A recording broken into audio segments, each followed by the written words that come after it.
Hi chaps and chapettes. So it's that quasi-time wibbly wobbly doody daddy period of time leading up to Christmas, and I thought I'd take a short break from my advent calendars to film this showcase of the resistance army I've been building over the year, just to give me something to put out after Christmas, really. Because I won't get much paint done over that period of time. And it'd be nice to finish off the year with something that's actually been completed. So this is 1,500 points of resistance for Dropzone Commander, and Vive la Resistance, and yeah, it's got conversions, bits from other stuff in it. So I'll go through it with you guys. Sorry that the camera hasn't got all of it in. I am literally on the edge of my table and I cannot go any further back. So we'll have to rely on close-ups. And especially for you guys, for this video, I've made myself a pointy stick. It's on both sides. So let's have a look at some of the stuff in closer detail. So I'll try to lay it out via the battle groups that you use in Dropzone, because you use I think they're called battle groups, and each one goes at a time. You know, you use one group of soldiers, then some opponent, until you've used both your armies. So I've laid it out like that. So let's start here. This is amazing camera work, I know. So this is my resistance infantry group 1. So you've got 6 bases. All of them come armed with rifles and rocket propelled grenades, and behind them are their 3 Jackson they're not APCs. Well, they are APCs, but they're not really armed. They've got little grenade launchers on the side there, which throw grenades into the enemy, and you can buy an upgrade which throws combat spiders. So you know, like in the movie Minority Report, the things that went and hunted Tom Cruise in the building, those sorts of things, and they help the infantry like search for objectives and also in combat. And then up here is their Lift Hawk dropship. Try to fit the word there. Which is just it says that they're over engineered, so like it's got this like classic World War II bomber bit at the front here, and all these engines. It's got 6 missiles, a couple of machine guns. This one doesn't have the anti-aircraft upgrade. It's just got this like sensor suite. But like with all my flyers, I've given it a nice fancy base. This is a subway entrance from Blots, and I've tried to gradiate it so it gets darker as it goes down, but I think it came out quite nice. A bit of scenery behind it, which you've seen before. So I've been trying to do some scenery as I do this army's website, give them their own scenery. And then, sorry.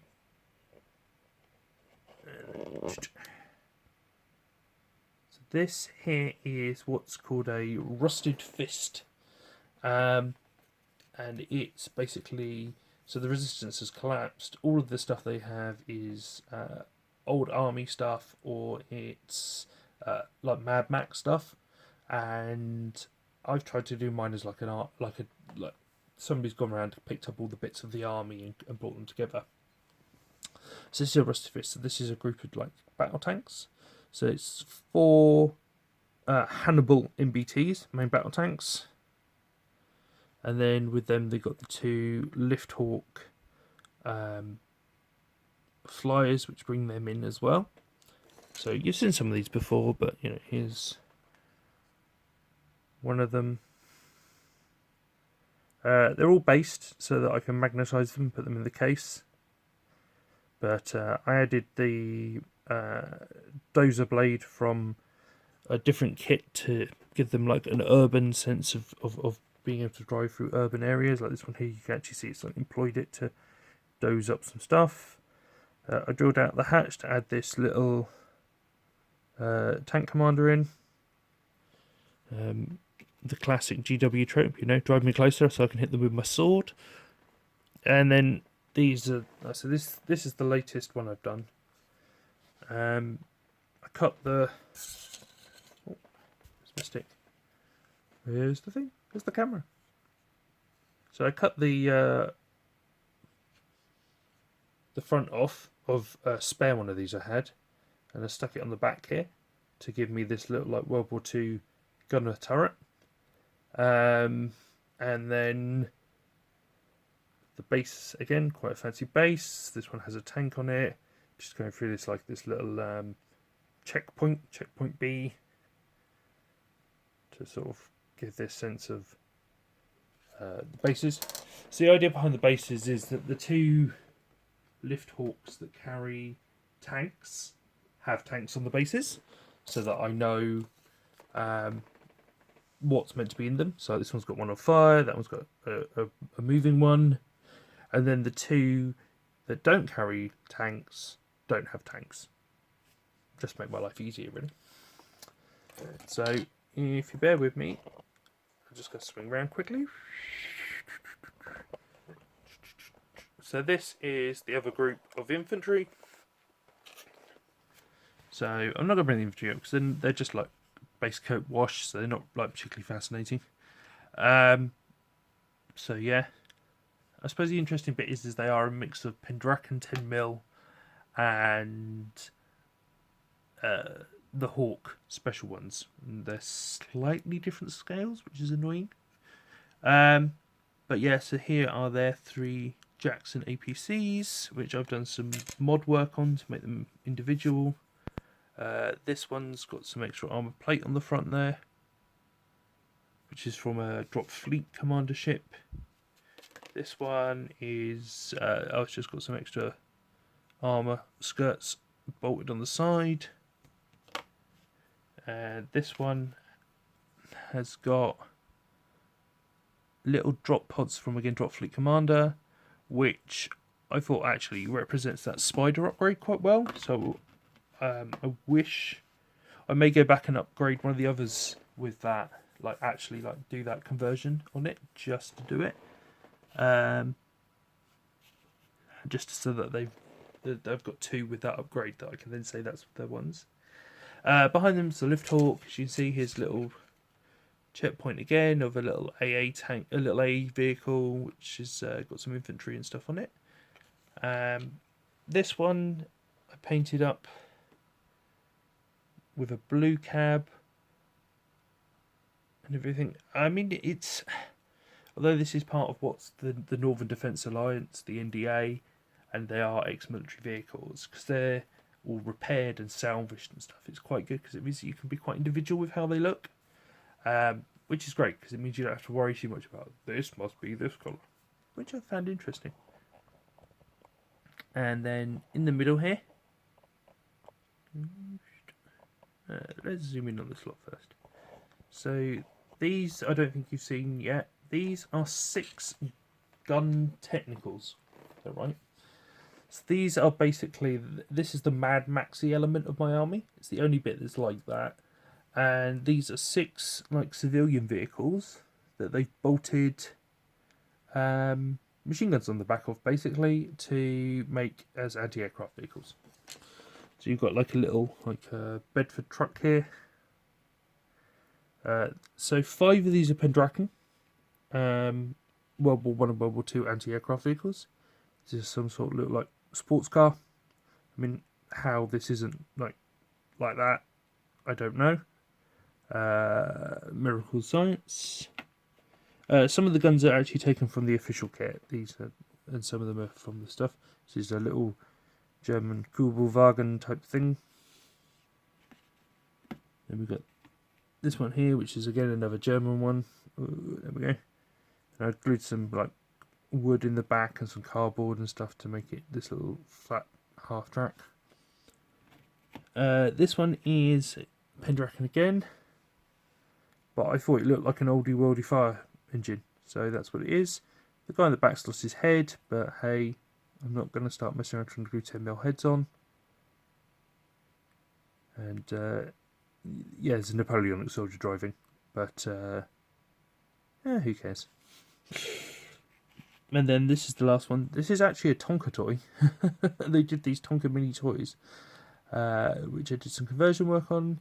It's meant to drive that way, but I thought if I turn it around and drive it that way, it looks like a JCB tractor that we get in the UK. I'm not sure if you get them anywhere else. One of the big ones that does like 40 mile an hour. So they've sort of up-armoured that and put a gun on the back. And then they've got behind them, that is a Kraken hovercraft, which is what they use to get into battle. They're incredibly tough, actually. Beside them here, that's another Kraken, as you can see. And then this lot are gun wagons.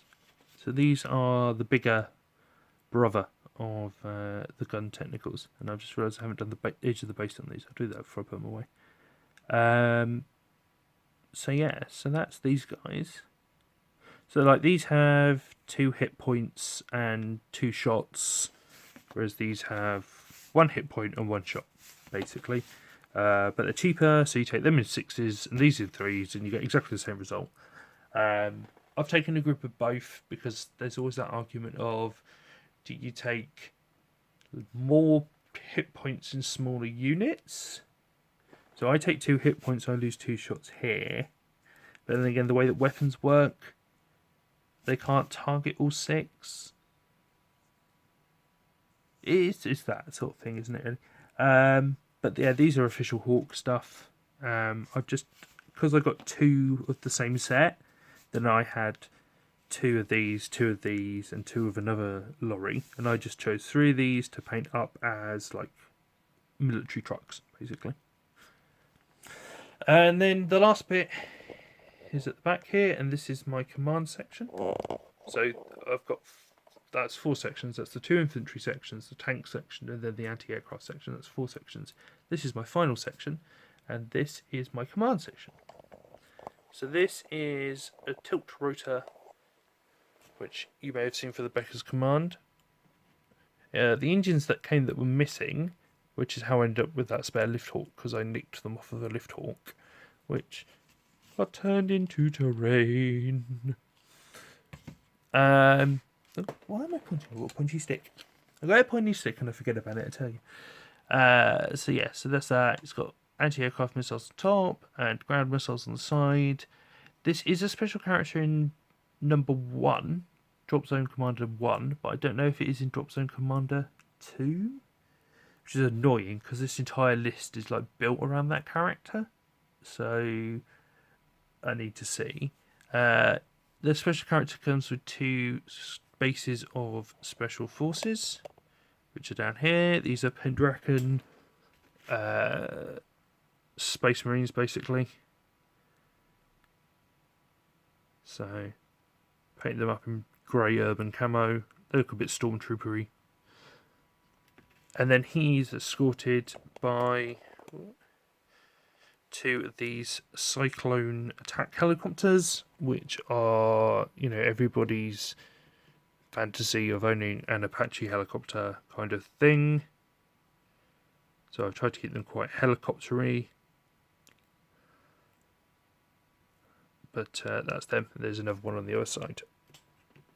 So that's Bob's Boozer in the back, which is part of the scenery I've made. So yeah, so that's my army, guys. Ooh, sorry. Hope you guys enjoyed the tour of it. Any questions, do put them down below. Loving this stick. I need one with a thumbs up on it now, don't I? So, you guys have a good one, and I'll see you in the next video.